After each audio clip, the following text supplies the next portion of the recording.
You did not arrive here by accident. You came out of a place that is still present beneath your feet. You were not dropped onto the stage like a prop. You are the stage revealing itself. There is a relief in that sentence, small and immediate. You are not the only thing missing something. If you feel orphaned by your own clarity, if being awake has a hollow echo instead of a warm room, this voice is for you. Here, for a few minutes, let me offer a different map. Not to fix you, but to show you where the map itself has been folded wrong. Notice how the world has taught you to carry yourself as if you were a visitor with a suitcase, always arriving, always proving why you belong. And yet there is a quieter way to stand, one that trusts the ground. This is the promise, a way of living that makes loneliness less of an accusation and more a doorway. The problem you feel is not that you see, it is how you carry the seeing. Seeing is precious. But the danger is in carrying sight like an heirloom you must protect and display. Here's the game you have been taught to play. See something lacking, fix it, move on to the next lack. The roles are clear: hero, helper, expert, rescuer, judge, and you learn to perform them with earnestness. Think of life as a stage where you must play a part convincingly enough to be loved. Or imagine a board game where every move must be calculated to win safety. In both images, you are separate from the board, separate from the stage, separate from the ocean that makes the waves. And that separation produces a subtle inner tension. You learn to stand in the wings and watch your life as if it belonged to someone else. You applaud yourself for insight, and then, almost without noticing, you use that insight to shore up an identity. I am the one who sees. The circle tightens. Here's a small scene. A friend, a composite, a neighbor of your mind, tells you she left a secure job to be more authentic. Her eyes are bright. She speaks of relief. But then she confesses the surprise. People treated her choice like an accusation or a riddle. Old friends asked why she wasn't trying harder to climb. Her lover asked whether she'd abandoned them. She hadn't expected her freedom to be a mirror that revealed other people's need for your performance. That moment where you see your own breath shift between exhilaration and isolation is the very place this teaching points at. What we're taught is remedy. What actually helps is an unpressured presence. Not because the world ought to change, but because when you stop carrying the seeing as armor, the world responds differently to you. Play and journey are different. If you think life is a journey to some future shore, you tighten.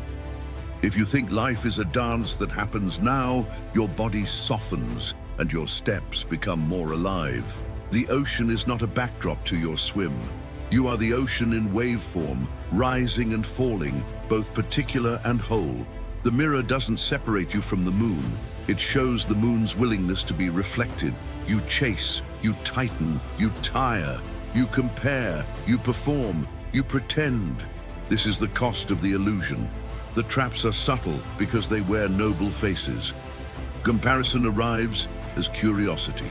Compulsive helping arrives as devotion.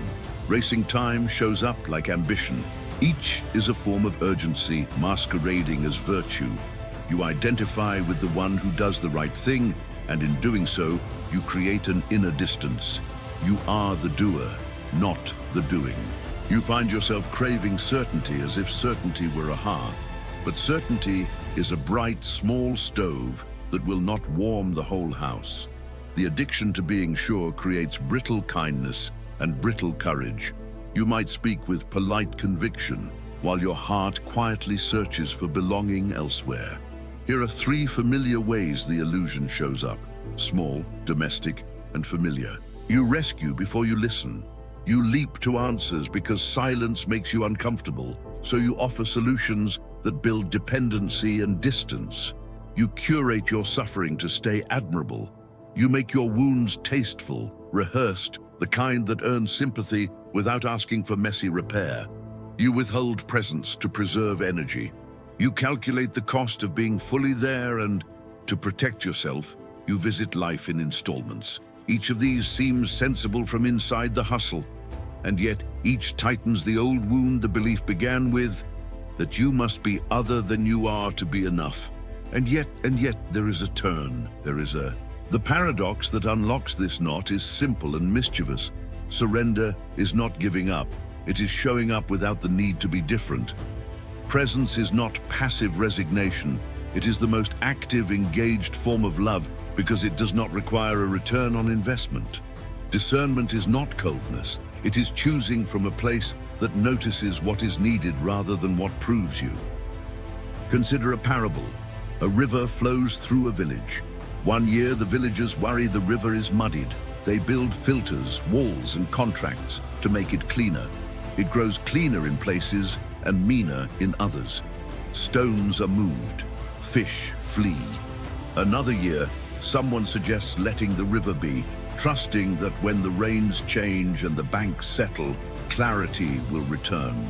The villagers watch and, without doing nothing, they find that when they stop treating the river as a problem to be fixed at every moment, its natural clearing processes resume. The river changes the less they force it. Consider a parable. A river flows through a village. One year, the villagers worry the river is muddied.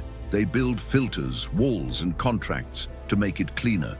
It grows cleaner in places and meaner in others.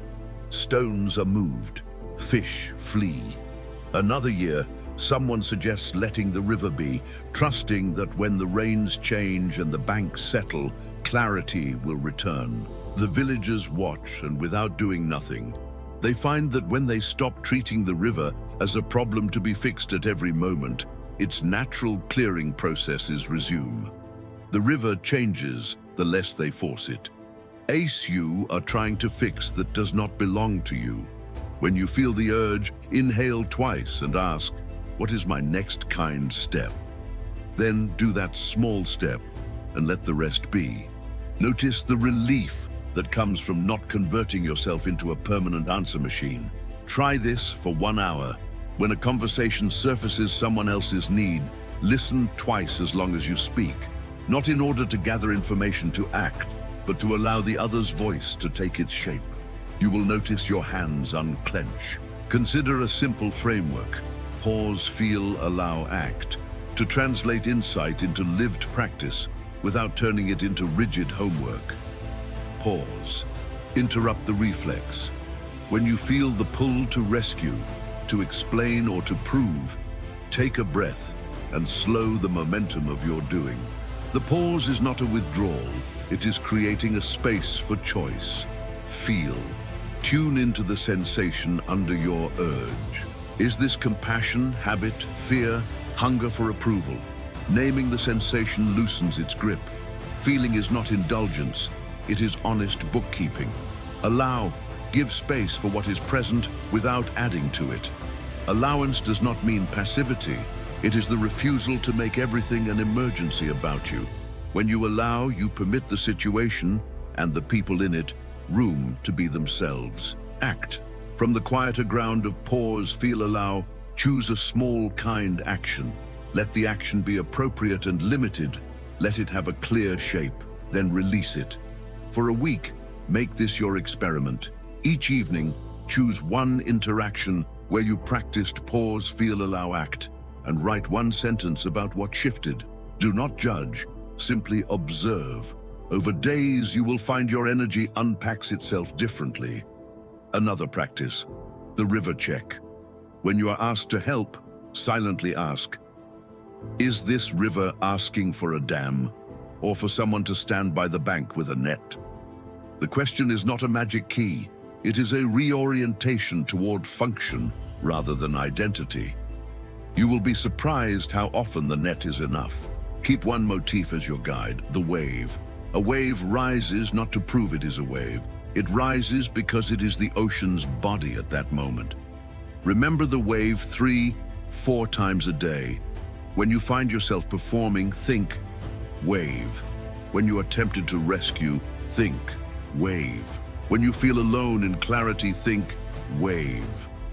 Each reminder brings you back to the sense that you are not a permanent problem solver, but a movement of the whole. And now, some tender clarifications about what discernment is not. Discernment is not cold exclusion. Saying no is not a judgment of the other's worth. Setting a boundary is not a verdict that you are superior. It is a humane action that protects the field in which you can be generous. You may say yes sometimes and no at other times, and both can be rooted in care rather than in performance. You are not late. You are not broken. That sentence is not a platitude, but a fact to hold when your knees grow weary from trying to correct the world overnight. The ground from which you came has not forgotten you. Sometimes you simply need to stop pretending you are the one who must carry everything.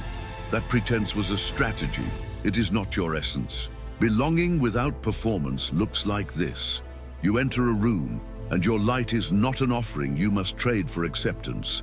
Your presence is a way of showing up, not a resume. You may be less dramatic, less clever, less sure, and still be profoundly connected. The people who resonate with you will not be those who demand your role, but those who enjoy your company when you are not being a case study. Have you noticed how relief arrives as permission? Permission to be messy, to be curious, to be present without the need to justify. Let this be an instruction you give yourself. Permission to belong without proving. Now return to the image you began with, that sense of arrival. You did not come into this world as if entering a foreign land. You came out of it, surfacing like a wave that recognizes it was ocean before it ever knew the word wave. This recognition is not a metaphor to clutch. It is an invitation to let the performance fall away.